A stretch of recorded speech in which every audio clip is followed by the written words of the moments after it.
हम पढ़ने जा रहे हैं HTML टेबल साइजेस के बारे में।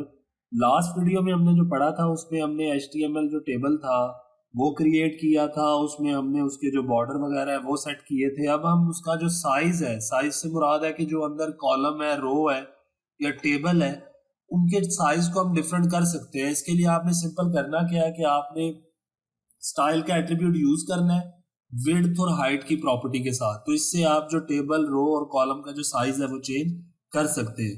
करना कैसे है आपने, वो आपको भी दिखाता हूं। तो देखिए, सबसे पहले अगर आप टेबल की विड्थ को जब वो चेंज करना चाहते हैं तो सिंपल है, VS कोड में जाए। ये जो टेबल का आपको एलिमेंट नजर आ रहा है, ओपनिंग टैग है, इसके अंदर आपने स्टाइल का एट्रीब्यूट यूज करना है और उसके अंदर विड्थ की प्रॉपर्टी इस्तेमाल करनी है और विड्थ आपने रख देनी है 100%। जैसे ही इसे सेव किया, ब्राउजर पे वापस गए तो आप देख सकते हैं कि आपका टेबल जो है वो 100% उसकी क्या होगी है, विड्थ होगी। और वो आपका जो पूरी वेब पेज है उसको, इंटायर स्पेस को क्या कर रहा है, कवर कर रहा है। तो अब आपने देखा कि इस तरह से आप टेबल की जो विड्थ है वो इंक्रीज कर सकते हैं। तो सिंपल है ये।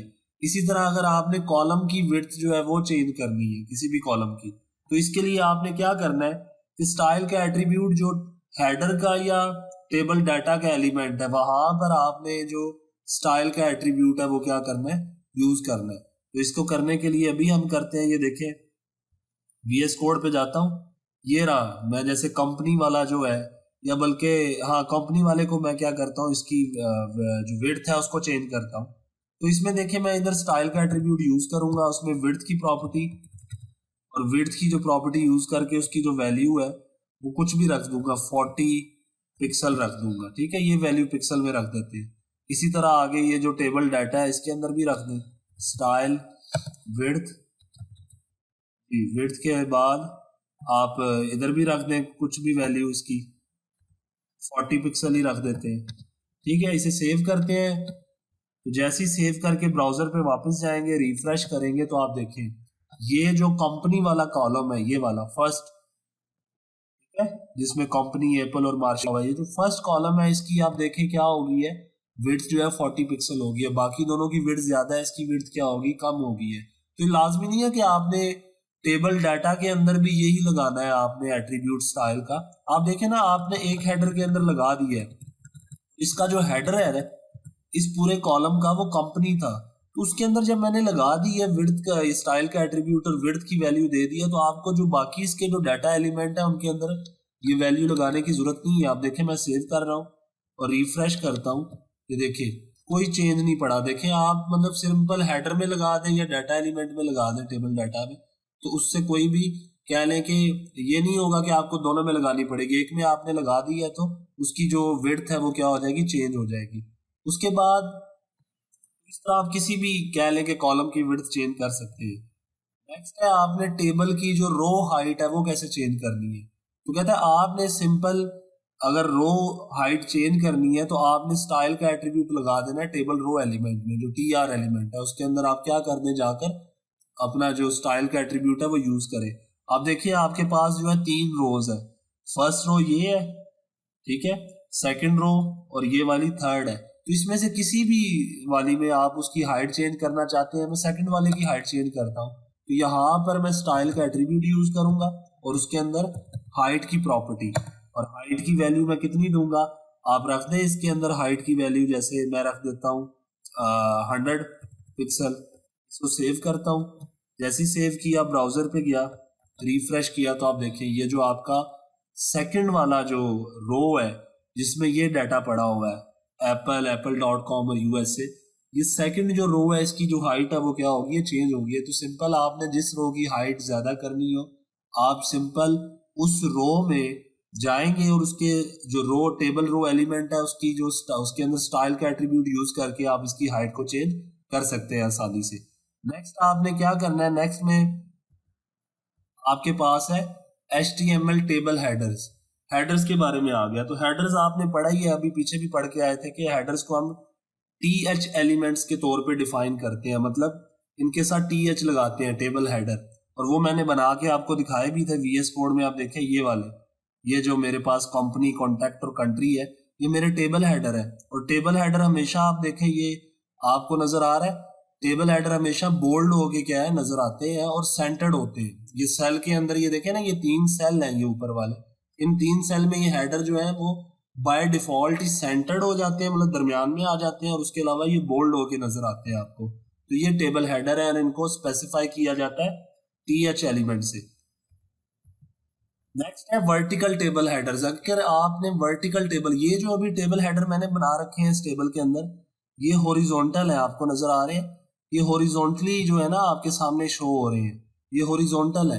अगर आप बनाना चाहते हो इनको वर्टिकल, तो आपने सिंपल VS कोड में जाना है कि मतलब ये इस तरफ कॉलम को आ जाए, जो फर्स्ट कॉलम है। तो मैं क्या करूंगा कि मैं जो ये कॉन्टैक्ट और कंट्री है इसके साथ TD लगा दूंगा, इसके साथ ये TH जो है खत्म कर दूंगा। मतलब ये मैंने इसको जो है हेडर नहीं रखा, इसको क्या कर दिया, टेबल डाटा एलिमेंट कर दिया कॉन्टैक्ट और कंट्री को। अब मैं हेडर जो है हर रो का जो फर्स्ट एलिमेंट है उसको क्या करता हूँ, हेडर बनाता हूँ। जैसे ये एप्पल को H कर देता हूँ क्योंकि मैं वर्टिकल कॉलम बनाने लगा हूँ।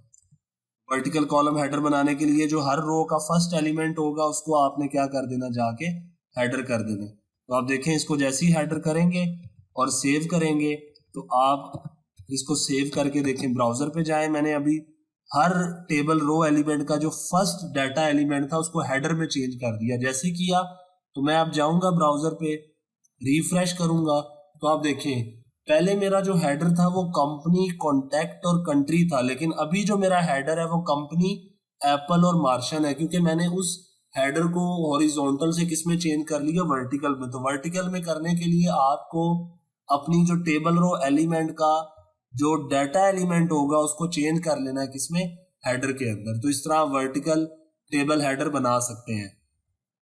उसके बाद है अलाइन टेबल हेडर्स। क्या आपने टेबल हेडर्स को अलाइन कैसे करना है, तो उसने बताया है कि टेबल हेडर्स हमेशा बोल्ड और सेंटर्ड होते हैं बाय डिफॉल्ट, और आपके सामने नजर भी आ रहा है आपको। तो कहते हैं अगर आप इनकी अलाइनमेंट चेंज करना चाहते हैं टेबल हेडर की, तो आप जो है इसके अंदर CSS की टेक्स्ट अलाइन प्रॉपर्टी क्या करेंगे, यूज करेंगे। तो सबसे पहले तो मैं दोबारा अपने टेबल को फिर से चेंज कर लेता हूँ, जो हेडर है मैं वो हॉरिजॉन्टली ले जाता हूँ ये, ठीक है। तो इसमें आप देखें मैं हर जो रो एलिमेंट मैंने फर्स्ट रो एलिमेंट हेडर किया था उसको दोबारा से टेबल डाटा एलिमेंट बना देता हूँ, मतलब TD।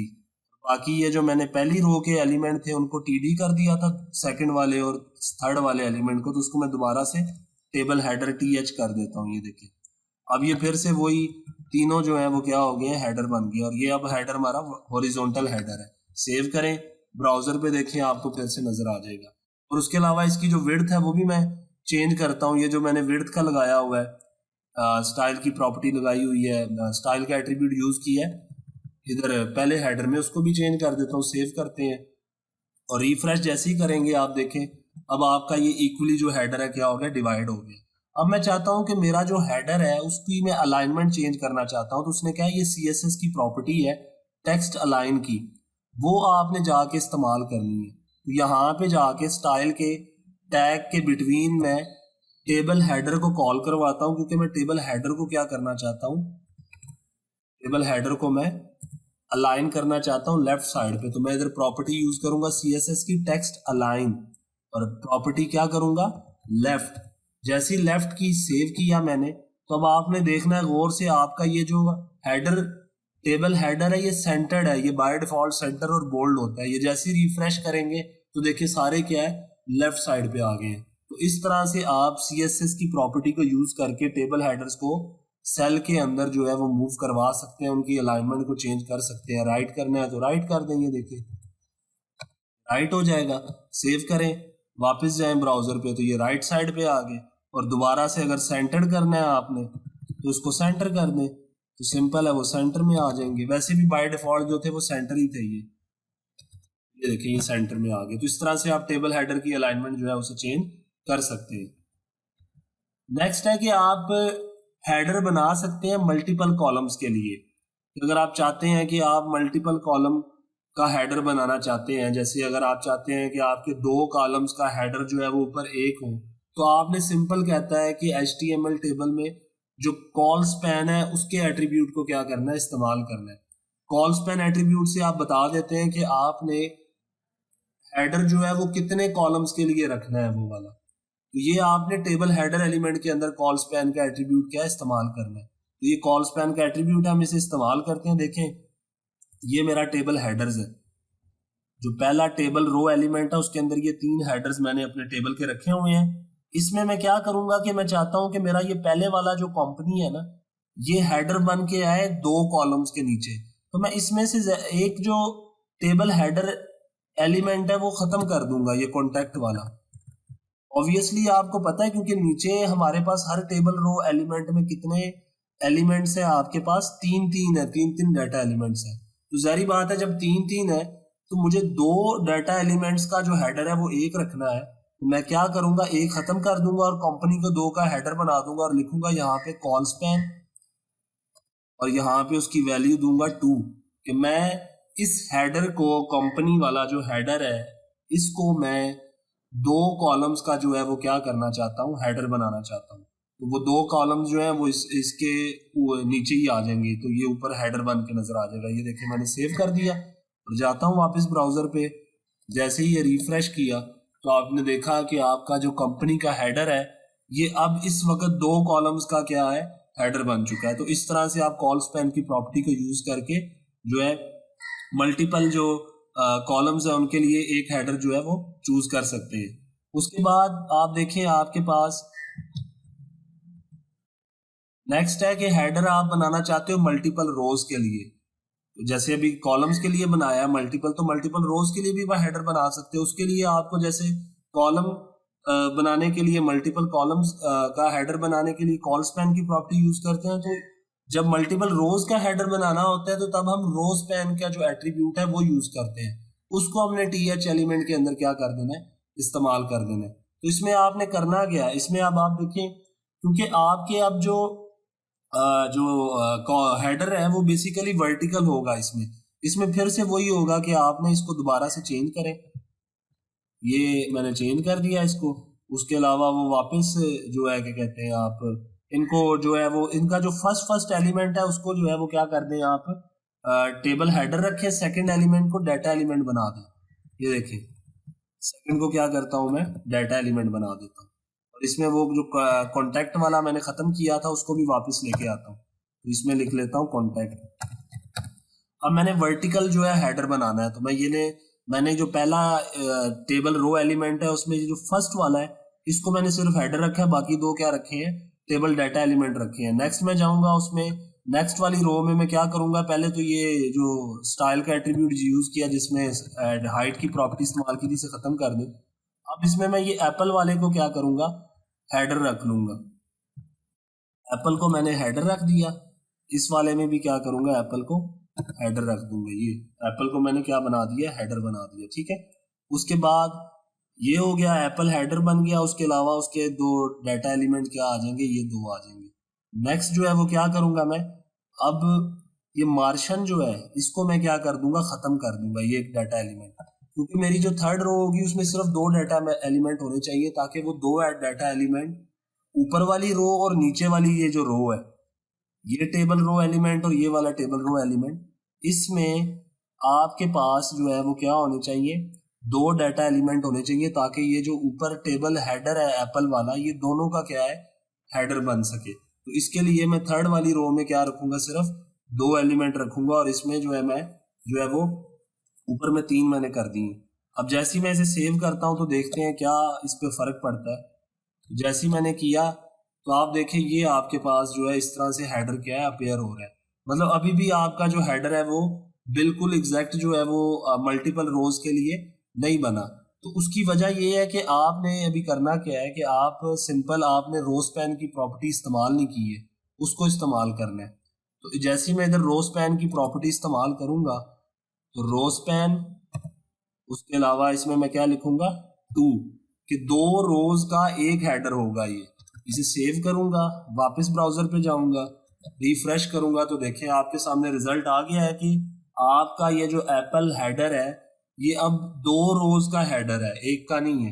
तो इस तरह से आप रो स्पैन की प्रॉपर्टी को यूज करके मल्टीपल रोज के लिए हेडर एक बना सकते हैं। तो इस तरह आसानी से आप कर सकते हैं।